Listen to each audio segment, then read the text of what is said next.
ये संसार सागर में आने के बाद यदि मैंने अपनी इंद्रियों को संयमित नहीं किया, संसार सागर में आने के बाद हमने अगर अपनी इंद्रियों को काबू में नहीं किया, तो फिर ये मानव का देह बेकार,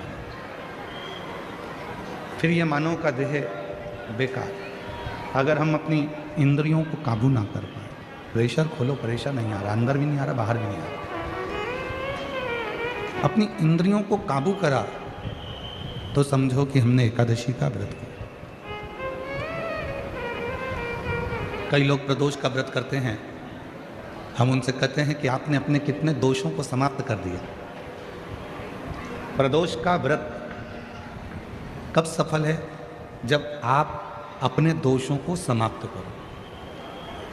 मैं गुस्सा नहीं करूंगा, गलत व्यसन नहीं करूंगा, गलत बात नहीं बोलूंगा, गलत चीज नहीं खाऊंगा, अपने दोषों को समाप्त करो। और जब हम अपने दोषों को समाप्त करते हैं, जब हम अपने दोषों को बिल्कुल शून्य पर लाकर छोड़ देते हैं, तो समझो कि हमारा प्रदोष का व्रत सफल हुआ।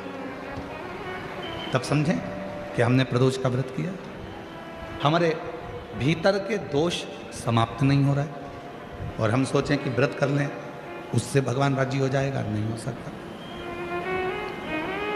बोल बम का नारा है सारी समस्या का हल, श्री शिवाय श्री शिवाय। अपने भीतर के दोष को जिस दिन हमने समाप्त किया, उस दिन परमात्मा हमको मिले। भक्ति, विश्वास, ये दो चीजें हैं। कितनी भी भक्ति कर लो, कितना भी भजन कर लो, कितना भी कीर्तन कर लो, कितना भी मंत्र जाप कर लो, कितना भी स्मरण कर लो, अगर तुम्हारा विश्वास तुम्हारे परमात्मा के प्रति नहीं है, तो फिर तुम्हारा कीर्तन करना, तुम्हारा भजन करना, तुम्हारी भक्ति करना बेकार। पर यदि तुमने विश्वास पूर्ण कर लिया, उसके ऊपर संपूर्ण अपना जीवन का भार सौंप दिया, फिर तुम कहीं जाओ ना जाओ, वो परमात्मा तुम्हें स्वीकार कर ले। अवगुण बहुत कियो दयालु।